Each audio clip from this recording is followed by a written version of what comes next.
Hello students, welcome to ज्ञान Sindhu coaching classes. Actually पिछले वर्ष फरवरी 16 यानी कि 16 फरवरी को आपका एग्ज़ाम था। इस बार आपका एग्ज़ाम है 22 फरवरी को। 22 फरवरी को एग्ज़ाम है। 23 का पेपर यहां पर मेरे पास है। इसके माध्यम से आपको एक पैटर्न पता चलेगा। पैटर्न के साथ साथ एक बेस्ट कॉपी एग्जाम में कैसे लिखी जाती है उस पर भी आपको आइडिया मिलेगा। इस तरह तमाम डाउट आपके मन में है, जैसे कि हमें कितने शब्दों में कितना आंसर लिखना है, क्या हम ऐसे लिखते वक्त थोड़े शब्दों का इस्तेमाल करें या फिर ऐसे कितने पेजेस में लिखें। ये तमाम सवाल आपके हैं। पेपर 23 का है। सॉल्यूशन भी हम इसका पूरा का पूरा सॉल्यूशन भी यहां पर है। पेपर 24 का हो 23 का हो, आपसे इससे लेना देना नहीं है। ये PYQ भी आपका हो जाएगा। प्रीवियस ईयर क्वेश्चन पेपर का सॉल्यूशन भी आपको मिल रहा है। और उसके बाद आप जो ये कॉपी देखेंगे तो एकदम गजब की कॉपी है। यानी ऐसी कॉपी लिखने के बाद शायद आप टॉपर बन सकें।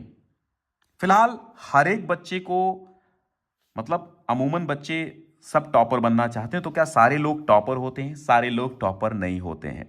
टॉपर ओनली 200-400 बच्चे ही होते हैं। यानी हर जिले में अगर हम टॉप 10 रख लें प्रत्येक डिस्ट्रिक्ट में, यानी एवरी डिस्ट्रिक्ट में अगर 10 का एवरेज रखें तो 75 जिलों में 750 बच्चे वो जो डिस्ट्रिक्ट टॉप में टॉप 10 में आते हैं, और इसके बाद 10 वो जो यूपी टॉपर होते हैं। तो हम टोटल 760 बच्चे, और इसके बाद वो होते हैं जो आते हैं कॉलेज टॉपर, स्कूल टॉपर। तो चलो कम से कम स्कूल टॉपर ही बन जाओ, अवार्ड तब भी, सम्मान तब भी मिलेगा। डिस्ट्रिक्ट टॉप करोगे तो उससे थोड़ा सा बड़ा लेवल का सम्मान है, और अगर आप यूपी टॉप करोगे तो सबसे हाई लेवल का सम्मान है। और वो भी यूपी टॉप करने पर अगर आप फर्स्ट रैंक लेकर के आते हैं तो सबसे बड़ा सम्मान आपको एक स्टूडेंट होने का गौरव प्राप्त होता है। तो आइए इसको हम बहुत कायदे से समझते हैं। अब इसको समझने के बाद आपको कहीं पर भी गलतियां नहीं करनी है और कोई भी डाउट आपके मन में नहीं रह जाएगा। और बार बार अब आप सवाल मत पूछिएगा कि सर कितनी लाइन में क्या करना है, कितने शब्दों में क्या करना है। तो पहला शुरुआत करते हैं। अष्टयाम कृति के लेखक कौन है? नाभादास हैं। धर्मवीर भारती द्वारा लिखित उपन्यास है सूरज का सातवां घोड़ा। जयशंकर प्रसाद द्वारा लिखित नाटक नहीं है, तो यहां पर भारत सौभाग्य नहीं है। इनमें से आत्मकथा विधा की रचना कौन सी है? अर्धकथानक बनारसी दास जैन की है। यात्रा व्रत संबंधी गद्य कृति अरे यायावर रहेगा याद के लेखक सच्चिदानंद हीरानंद वात्स्यायन हैं। हमें 5 गद्य साहित्य के विकास के ये ऑब्जेक्टिव क्वेश्चन अब यहां पर सबसे पहले समझना है। सबसे पहले खंड हमें डालना है। जिस खंड की शुरुआत करना है उसी खंड को समाप्त करना है। यानी कि अगर प्रश्न संख्या 1 को आप शुरू कर रहे हैं तो 1 को पहले ही फिनिश करिए, फिर नए पेज से स्टार्ट करना। ये नहीं कि ये क्वेश्चन एक आंसर हल करो फिर नया पेज से, ये नहीं, ऐसा नहीं होता। प्रश्न संख्या 1 के अंतर्गत जितने प्रश्न हैं सारे एक साथ हल करो, इसके बाद आप नवीन पेज से स्टार्ट करो। ठीक है, तो यहां पर सबसे पहले आपको सुंदर सुंदर प्रश्नोत्तर संख्या डाल लेनी है। टाइम मैनेजमेंट हमने बता ही दिया है, टाइम मैनेजमेंट उस हिसाब से कर ही लेना है। और अगर एक बात और हमारी सुन लो, अगर आप बहुत ज्यादा राइटिंग बनाने के चक्कर में पड़ेंगे तो भी आप टाइम मैनेजमेंट गड़बड़ कर सकते हैं। यहां पर हमने खंड खा डाल लिया, खंड का डाल लिया। खंड का डालने के बाद प्रश्नोत्तर संख्या आराम से डाल लेनी है। नाभादास सूरज का सातवां घोड़ा, भारत सौभाग्य अर्धकथानक, और यहां पर सच्चिदानंद हीरानंद वात्स्यायन अज्ञे। का खा गा घा अंगा, और का थर्ड सही है, खा का सेकंड सही है, गा का फोर्थ सही है, और घा का आपका फर्स्ट सही है। हाशिया केवल इधर ही खींचना है, इधर खींचने की आवश्यकता नहीं है। ये कर सकते हैं आप, इधर ऐसे मोड़ दीजिए, इसके बाद लिखने तक यहां तक लिखिए, इधर लिखने में भले छोड़ दीजिए, हाशिया मत खींचिए। तो यहां पर 1 अंक इसमें और 1 अंक इसमें, 1 इसमें, 1 इसमें और 1 इसमें, टोटल 5 अंक यहां पर मिले हैं। 100 आउट ऑफ 100 मिलना तय है इस कॉपी में। आप देखिए, मैं चेक कर रहा हूं।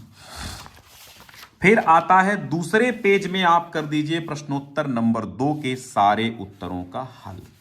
प्रश्नोत्तर नंबर 2 यहां पर मिलेगा, ज्ञानपीठ पुरस्कार मिला था किस काव्य कृति पर? तो कितनी नावों में कितनी बार अज्ञे को ज्ञानपीठ पुरस्कार मिला था? तीसरा सप्तक सन 1959 में प्रकाशित हुआ। कला और बूढ़ा चांद सुमित्रानंदन पंत की रचना है और 12 सर्ग साकेत में है।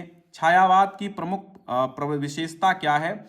तो सूक्ष्म स्थूल के प्रति सूक्ष्म का विद्रोह है यहां पर। ठीक है, तो ये आप उत्तर समझ गए। और यहां पर देखिए पूरा का पूरा ये भी सही है, 1 अंक, ये भी सही 1 अंक, ये भी सही 1 अंक, ये भी सही 1 अंक और ये भी सही 1 अंक। अब इस तरह आपको गद्य साहित्य और काव्य साहित्य के विकास को फिनिश करना है। कितनी देर में? टाइम मैनेजमेंट ऑलरेडी हम बता चुके हैं, कॉपी देख लीजिएगा वीडियो। बात करते हैं अब यहां पर हम गद्यांश आधारित प्रश्नोत्तर की। 5 प्रश्न होंगे, 2-2 अंकों में होंगे। अशोक वृक्ष की पूजा इन्हीं गंधर्वों और यक्षों की देन है। तो अशोक के फूल से है। 5 प्रश्न यहां होंगे। तो सबसे पहले यहां पर आप एक संकेत नुमा डाल देंगे चीज, तो संकेत यहां पर आप कंप्लीट डाल देंगे। फिर यहां पर आप संदर्भ डालेंगे, अंडरलाइन करेंगे, फर्स्ट सेकेंड थर्ड इसके अंदर भी डाल सकते हैं और इस लाइन के इधर भी डाल सकते हैं, कोई प्रॉब्लम नहीं है। इस तरह आप लिखेंगे संदर्भ। सबसे सही तरीका संदर्भ लिखने का क्या है? प्रस्तुत गद्यांश हमारी पाठ्य पुस्तक के गद्य खंड के अशोक के फूल नामक पाठ से उद्धृत है। इसके लेखक आचार्य हजारी प्रसाद द्विवेदी जी हैं। ठीक है, तो इस तरह आपको यहां पर भी देखो अंडरलाइन किया गया, अंडरलाइन किया गया, अंडरलाइन किया गया। कुल मिला के एक एग्जामिनर जब आपकी कॉपी चेक करे तो कुल मिला के टोटल बात करें, अगर हम निचोड़ रूप में कहें तो एग्जामिनर को कॉपी चेक करने में मेहनत न करनी पड़े। आप इस तरह लिखिए, डरने की कोई आवश्यकता किसी भी प्रकार की नहीं है। यहां पर जो अगला प्रश्न है, अशोक वृक्ष की पूजा किसकी देन है? तो अशोक वृक्ष की पूजा इन्हीं यक्षों और गंधर्वों की देन है। उत्तर यहां पर भी सही हो गया। 2 अंक पूरे ये और 2 अंक ये आपको मिल गए। फिर बात कर लेते हैं तीसरे प्रश्न की, रेखांकित अंश की व्याख्या। असल पूजा अशोक की नहीं बल्कि उसके अधिष्ठाता कंदर्प देवता की होती थी, इसे मदनोत्सव कहते थे। इतनी ही अंश रेखांकित है तो इतना ही हमें उत्तर देना है। ठीक है, तो लिखेंगे रेखांकित अंश की व्याख्या, फिर नीचे से शुरू करेंगे। ये आपको हेडिंग डालनी है ब्लैक बोल्ड पेन से, मार्कर से नहीं डालनी है, ब्लैक बोल्ड पेन से। और हमने डाल रखी है, किससे हेडिंग डाली है? यहां पर जो हेडिंग डाली गई है वो है स्केच से, 2-3 रुपए वाला लग्जर स्केच, जो उधर ना छपे। थर्ड, तो यहां आचार्य हजारी प्रसाद द्विवेदी जी कहते हैं कि इस तरह आपको लिखना है कि प्राचीन साहित्य में अशोक वृक्ष की पूजा का सरस वर्णन मिलता है, परंतु वास्तविक पूजा अशोक की नहीं अपितु उसके अधिष्ठाता कामदेव अर्थात कंदर्प देवता की होती थी, क्योंकि इसे मदनोत्सव के नाम से जाना जाता था। गजब, कोई दिक्कत यहां पर नहीं है। ऐसे लिखना आपको, निचोड़, बिल्कुल बिल्कुल काट छांट के, कि हमारा समय भी हमें समय भी तो देखना है, टाइम मैनेजमेंट, समय प्रबंधन करना है ना। अशोक वृक्ष को कौन पुष्पित किया करती थीं? तो अशोक वृक्ष को राजघरानों की रानियां अपने सुनूपुर चरणों के आघात से अशोक के वृक्ष को पुष्पित किया करती थीं। वाह, सही हो गया, 2 अंक यहां पर भी। फिर यहां है अधिष्ठाता और स्तवक शब्दों का अर्थ लिखिए। अब यहां पर समझिए, अधिष्ठाता प्रधान या मुखिया, स्तवक फूलों का गुच्छा। यहां पर 1 अंक इसका और 1 अंक इसका, यानी कि 2 अंक टोटल मिलने हैं। तो इस तरह आपको गद्यांश का हल कर लेना है। अब आता है पद्यांश का हल। भाई पद्यांश यहां से कौन आया है? कौन हो तुम वसंत के दूत, बिरस पतझड़ में अति सुकुमार। अब बच्चे ने ये नहीं किया, अब क्योंकि ये नहीं आता है तो कौन सा किया गया है? किया गया है छायाएं मानो जिनकी दिशाहीन सब ओर पड़ी, वह सूरज नहीं उगा था पूरब में। वाह, तो माना यहां पर छायाएं मानव जन की। अब यहां पर एक संकेत दिया गया, क्योंकि पहला वाला नहीं किया तो दूसरा वाला संकेत दे दिया गया। संदर्भ लिखिएगा कि प्रस्तुत पद्यावतरण हमारी पाठ्य पुस्तक के काव्य खंड के अंतर्गत संकलित कविता हिरोशिमा से अवतरित है। इसके रचयिता प्रयोगवाद के प्रवर्तक कवि सच्चिदानंद हीरानंद वात्स्यायन अज्ञे जी हैं। हिरोशिमा और अज्ञे जी, 2 अंक यहां पर कोई नहीं काट सकता। फिर रेखांकित अंश की व्याख्या है।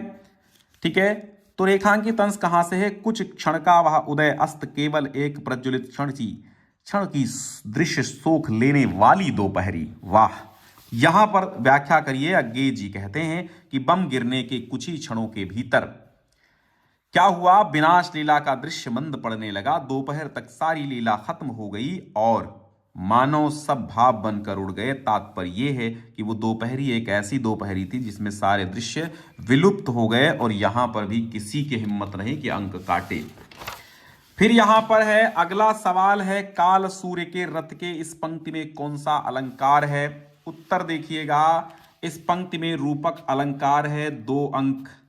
10 दिशाओं के नाम जरूर याद कर लेना। अगर ये प्रश्न आया तो 10 दिशाओं के नाम जरूर आ जाएंगे। तो यहां पर 10 दिशाओं के नाम पूर्व, पश्चिम, उत्तर, दक्षिण, ईशान, वायव्य, अग्नेय, नैऋत्य, अध और ऊर्ध्व, यानी अधो और ऊर्ध्व भी कहा जाता है। तो 2 अंक यहां पर। फिर यहां पर वो सूरज किस दिशा में उदित हुआ था? तो वो सूरज परमाणु बम रूपी सूरज था जो पूर्व दिशा में न उदित होकर के अचानक नगर के मध्य में बरसा था। ओके, 2 अंक। तो 10 अंक आपको पद्यांश आधारित प्रश्नोत्तर में कर लेने हैं। बड़ा दिमाग लगाते हैं, मतलब मेजॉरिटी ऑफ स्टूडेंट्स, बहुत सारे ऐसे स्टूडेंट्स हैं जिनको ये प्रॉब्लम क्रिएट हो गई है। उनके माइंड में एक प्रॉब्लम भर ली है उन्होंने कि हमारा साहित्यिक परिचय कहीं गलत ना हो जाए, क्योंकि बहुत सारे बुक्स में, बहुत सारे क्वेश्चन बैंक्स में, बहुत सारे टीचर्स ने अलग अलग तरीके से लिखा रखा है। हमने आपको यह भी बताया था कि बोर्ड ने जो इंस्ट्रक्शंस दिए हैं उसमें फ्लो चार्ट बनाने का निर्देश दिया है, तो आप बना लीजिए, आपको क्या प्रॉब्लम है। यहां 80 शब्द कह रहे हैं, तो क्या आप कहेंगे सर जीवन परिचय लिखेंगे? यहां तो साहित्यिक परिचय पूछता है। अब आपसे पूछे साहित्यिक परिचय या जीवन परिचय? जीवन परिचय तो नहीं पूछता है, लेकिन बिना उसके जीवन का परिचय दिए हुए कोई साहित्यिक परिचय कैसे लिख सकता है ना? तो ये हल्का सा 4 लाइनों में आपको निपटा देना है। इसी तरह एक कवि का भी है। तो अब आइए यहां पर एपीजे अब्दुल कलाम का, तो यहां डालेंगे 5 का और फर्स्ट। यहां पर देखिएगा 5 का और फर्स्ट और लिख देना है डॉक्टर एपीजे अब्दुल कलाम का साहित्यिक परिचय, और यहां पर संक्षिप्त परिचय डाल के जन्म, जन्मस्थान, पिता माता, शिक्षा, प्रसिद्धि, लेखन विधा, प्रमुख रचनाएं, मृत्यु। तो यहां पर टोटल यही देख के एक एग्जामिनर समझ जाएगा कि आपका आगे का माहौल क्या है, आगे का आपने क्या क्या क्रिएशन किया है। अब बात करें अगर साहित्यिक परिचय की, तो इनका तो केवल साहित्यिक परिचय ही है, लेकिन फिर भी हम यहां पर थोड़ा सा जीवन परिचय देते हुए चीजें इनकी लिखेंगे। तो यहां पर लिख दिया गया भारत रत्न अब्दुल कलाम जी का पूरा नाम अबुल फकीर जैनुलाब्दीन अब्दुल कलाम है।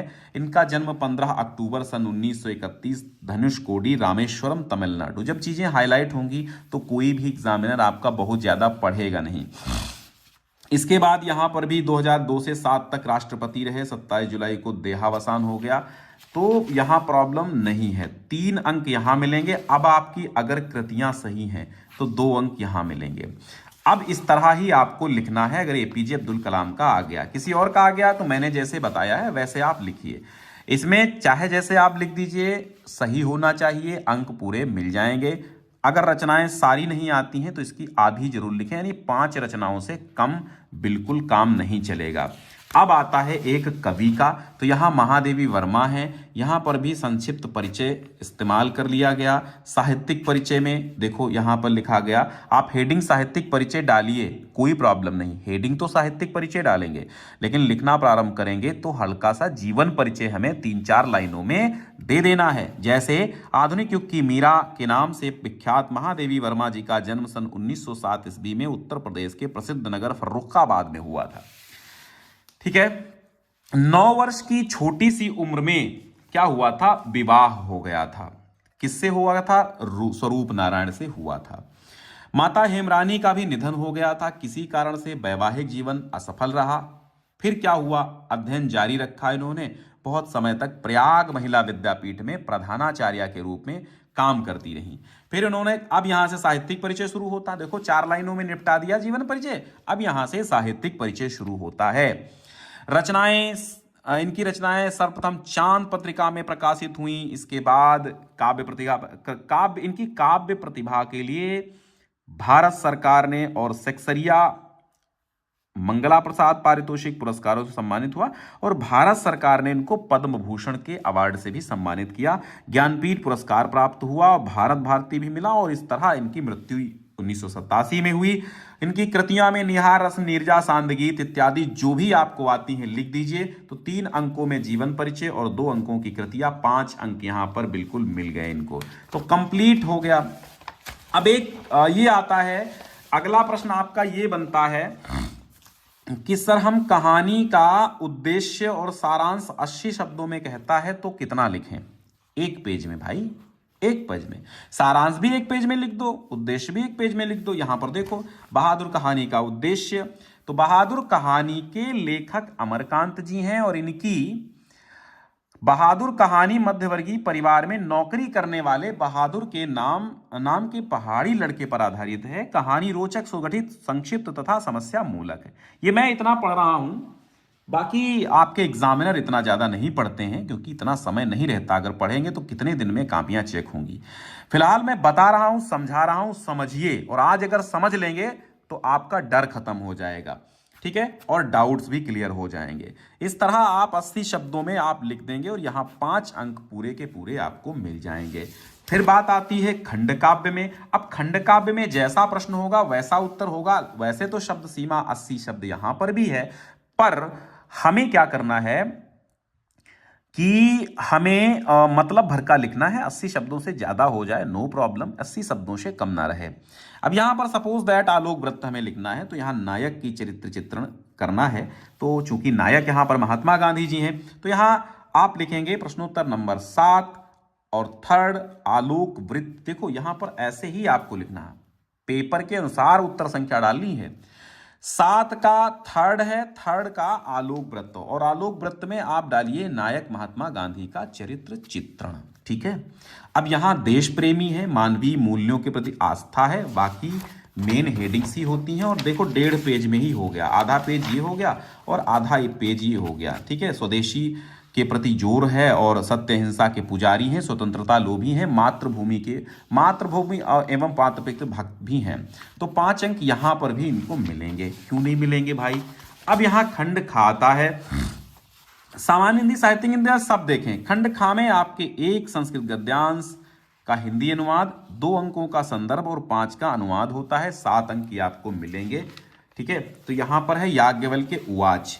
अब यहां पर देखिएगा, यहां पर थोड़ा सा ये हुआ है कि यहां पर ये खंड खा में सबसे पहले ये गद्यांश के आंसर नहीं आए हैं, गद्यांश के आंसर नहीं आए हैं, सीधे सीधे लोकोक्तियां और मुहावरे लिख दिए गए हैं, ठीक है। लोकोक्तियां और मुहावरे यहां पर लिख दिए गए हैं।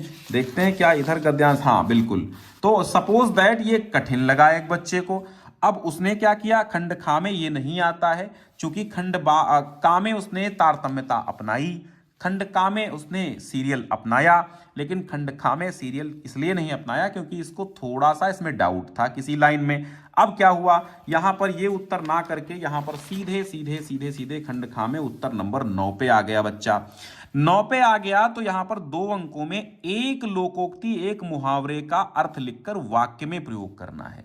अगर आप अर्थ लिखते हैं, देखिए यहां पर अर्थ लिखा, ईद का चांद होना, लंबे समय बाद दिखना, तो 1 अंक अर्थ का, और जयप्रकाश तुम तो दिखते ही नहीं, एकदम ईद के चांद हो गए, 1 अंक ये, 2 अंक इस तरह मिलेंगे। और अगर आपको लगता है कि मैं केवल अर्थ ही लिखूंगा तो मिलेगा, तो 1 अंक मिलेगा। फिर प्रश्नोत्तर संख्या 10 आती है। यहां पर संधियां हैं। संधियां साहित्यिक हिंदी की हैं, सामान्य हिंदी में संधियां नहीं है, अपठित गद्यांश है। तो अब ये इसकी जगह आप अपठित गद्यांश 10 नंबर पे रख लीजिए। संधियां और शब्द रूप में अपठित गद्यांश रख लीजिए। शब्द रूप तो साहित्यिक हिंदी, सामान्य हिंदी सबके लिए समाप्त है, लेकिन ये अभी साहित्यिक हिंदी वालों को संधियां हैं। तो संधियों का उत्तर कैसे देना है? 10 फर्स्ट सी सही है, तो ऐसे ही 10 फर्स्ट, यहां पर 10 का फर्स्ट का सी सही है ये, तो टोटल यहां पर 3 अंकों का काम यहां पर हो गया। अब देखिए भैया, शब्द रूप धातु रूप नहीं है, तो सपोज दैट हम इन्हें ये मान लेते हैं कि ये गद्यांश आधारित प्रश्नोत्तर है, अपठित वाला। अब यहां पर बात कर लेते हैं शब्द युग्म वाला। अशक्त और आसक्त 11 का ये ऑब्जेक्टिव है, तो ऑब्जेक्टिव इसी तरह लिखना है, 11 का फर्स्ट का सी और लिख देना है इसी तरह यहां पर एक एक अंक में। फिर आपका आता है अनेकार्थी शब्दों के उत्तर कैसे देंगे आप? तो 11 के खा का थर्ड है, यहां पर लिखा गया 11 के खा का फर्स्ट का आंसर दिया गया चपला के 2 अर्थ, ऐसे लिखिए विद्युत और लक्ष्मी। तो यहां पर आपका 2 अंक मिल जाएंगे, दोनों का एक एक होता है। अगर एक ही अर्थ लिखेंगे तो एक ही अंक पाएंगे, 2 अर्थ लिखेंगे तो 2 अंक पाएंगे, क्योंकि 2 अर्थ पूछता है ना। फिर यहां पर आपको 2 वाक्यों को शुद्ध करके लिखना है। जब 2 वाक्यों को आप शुद्ध करके लिखेंगे तो ही 2 अंक मिलेंगे। तो यहां आपका 11 घा सेकंड और फोर्थ, तो यहां 11 घा, अच्छा ये वाक्यांश के लिए एक शब्द भी आया है, बहुत कम बोलने वाला मितभाषी होता है, जानने की इच्छा रखने वाला जिज्ञासु होता है। तो यहां एक एक अंक यहां पर भी मिल गया। फिर इसमें समस्त प्राणी मात्र का कल्याण है, तो यहां पर इसमें प्राणी मात्र का कल्याण है, जीवन और साहित्य का घनिष्ठ संबंध है, एक एक अंक का यहां पर भी काम हो गया। बात आती है, एक बड़ा डाउट होता है सर रसछंद अलंकार में हम क्या करें, वो हमें नहीं दिक्कत आ रही है, मजा नहीं आ रहा है, समझ नहीं आ रहा है।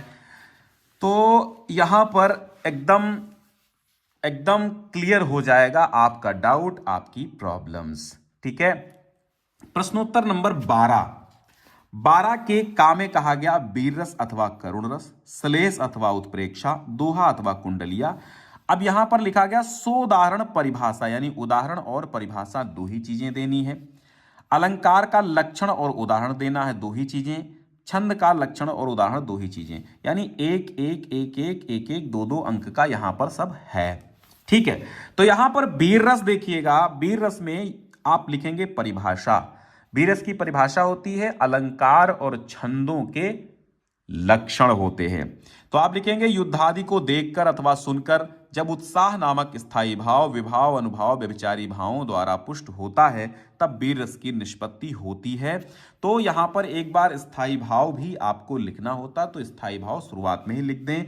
चढ़चेतक पर तलवार उठा रखता था भूतल पानी को, राणा प्रताप सिर काट काट करता था सफल जवानी को। अगर कोई शब्द आपका गलत हो रहा है तो उसे एक लाइन में ही काटें, बहुत ज्यादा वैसे ना काटें। तो 1 अंक की परिभाषा और 1 अंक का उदाहरण यहां पर 2 अंक मिलेंगे।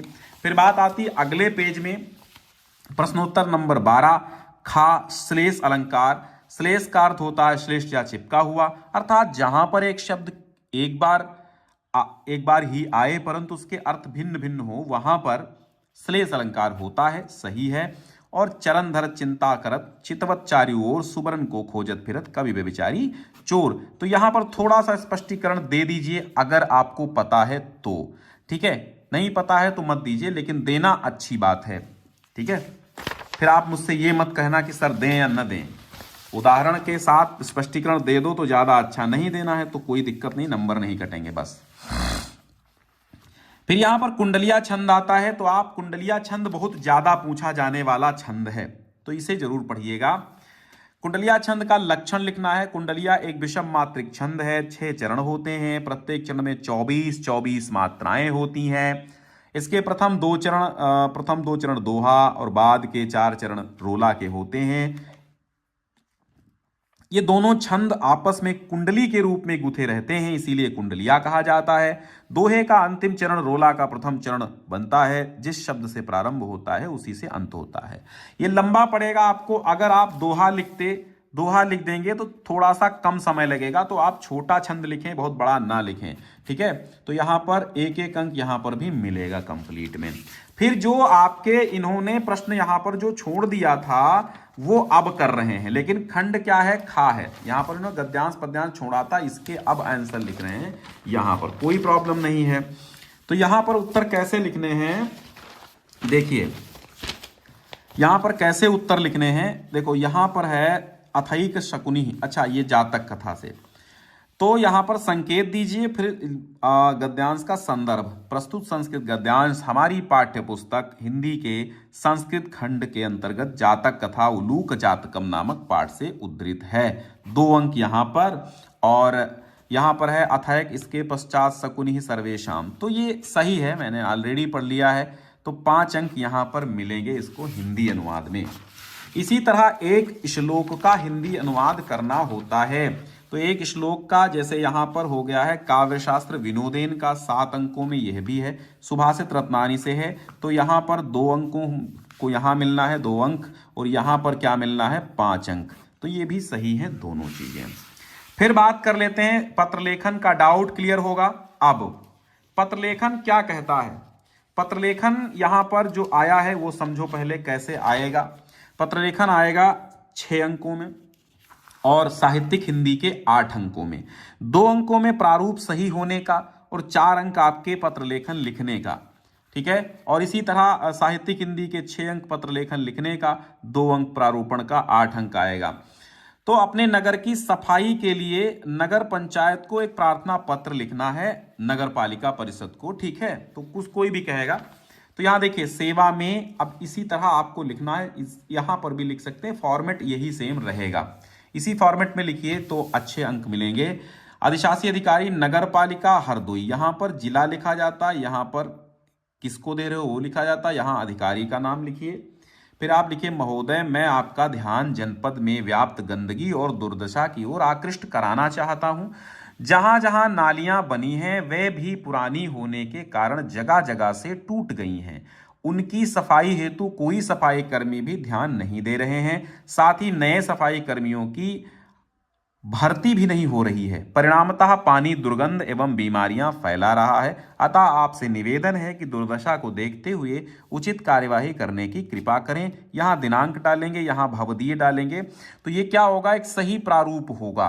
भवदीय लिखना है, इसमें हमेशा दिनांक भी लिखना, आप चाहे दिनांक ऊपर भी डाल सकते हैं, कोई प्रॉब्लम नहीं होने वाली है। तो यहाँ पर टोटल 6 अंक मिलेंगे, नहीं कोई दिक्कत है।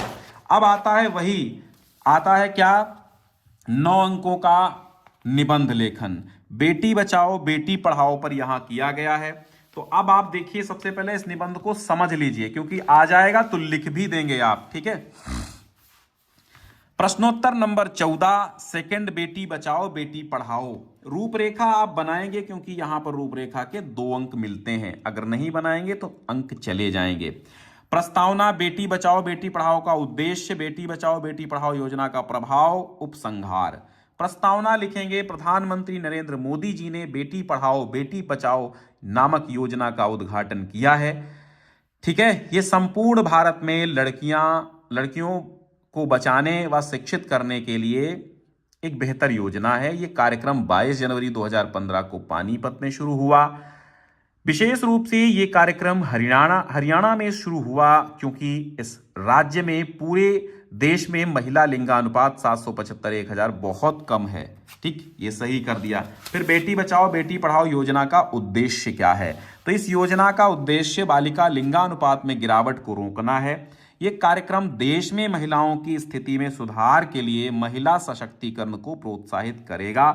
ये निम्नलिखित त्रिमंत्रालयी पहल है।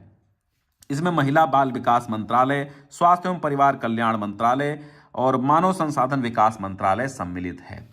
अब कार्यक्रम की पहल के कारण क्या रहे, ये आप एक हेडिंग नहीं बना लेंगे इसी के अंदर। कार्यक्रम की पहल के कारण इस प्रकार हैं, कम बाल लिंगा अनुपात था, महिलाओं के खिलाफ बढ़ते अपराध, कन्या भ्रूण हत्या, महिला साक्षरता में कमी, महिला जनसंख्या में गिरावट।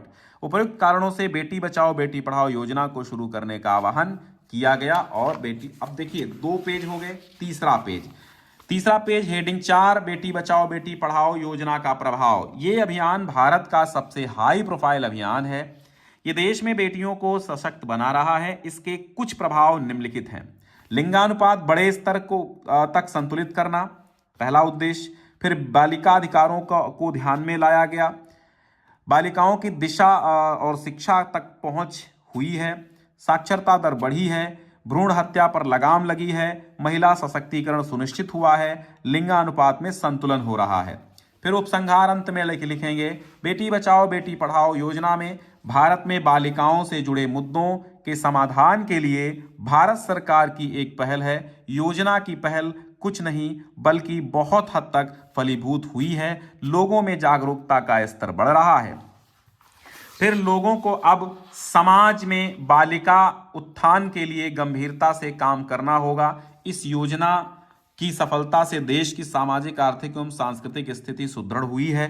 कार्यक्रम के क्रियान्वयन के लिए प्रधानमंत्री जी को ढेर सारी बधाइयां, आभार। और यहां पर आप डालेंगे अपना रोल नंबर, क्योंकि यहां पर कॉपी हो रही है समाप्त। अंकों में भी डालेंगे और शब्दों में भी डालेंगे, ठीक है। अंकों शब्दों दोनों डाल देंगे ताकि पता चलेगा कि बिल्कुल यहां पर बच्चे ने कॉपी खत्म करके नमस्ते कर ली है। और टोटल अंक यहां पर दिए जाएंगे।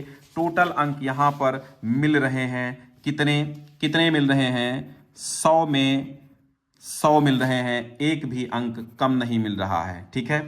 एक भी अंक यहां पर कम नहीं है, 100 में 100 है। इस तरह की कॉपी लिखने के बाद आपको भी 100 में 100 मिलेंगे। राइटिंग बहुत ज्यादा देखो शुरुआत में सही है, आपकी भी शुरुआत में बहुत सही होगी, धीरे धीरे धीरे धीरे। हाँ, दूसरी बात यह है कि पेन अगर कलर बदल रहा है, यानी पेन पहला वाला बंद हो गया है, तो आप दूसरे पेन का भी इस्तेमाल कर लेंगे, कोई दिक्कत नहीं है। और अगर आपकी राइटिंग उसी से बनती है तो आप डबल पेन वही रखें, ठीक है। तो इस तरह 100 अंक यहाँ पर 100 में 100 मिले हैं। तो अगर आपको भी टॉपर बनना है तो 100 में 100 अंक लाने होंगे, नहीं 100 तो 97 98 तो लाने ही होंगे, तभी एक आप टॉपर बन सकेंगे। यहां पर उम्मीद करते हैं सारे स्टूडेंट्स के यहां पर डाउट क्लियर हुए होंगे। एक सच्चे और अच्छे तरीके से मैंने एक सही दिशा निर्देश में सही कॉपी लिखने का एक समझ लीजिए नियम बताया है, सही कॉपी लिखने के निर्देश दिए हैं। कैसे लिखना है, क्या लिखना है, कितना लिखना है, वो सारी बातों पर हमने यहाँ पर चर्चा कर ली है। अपठित गद्यांश जो नया आया है तो गद्यांश आधारित प्रश्नोत्तर की तरह ही उसके उत्तर देने हैं, बाकी कुछ नहीं है। ओके, तो उम्मीद करते हैं इस वीडियो पर प्यार बहुत देंगे, शेयर बहुत करेंगे। अब भी कोई डाउट है तो कमेंट कर सकते हैं। वैसे मुझे नहीं लगता कि अब कोई डाउट बचा है।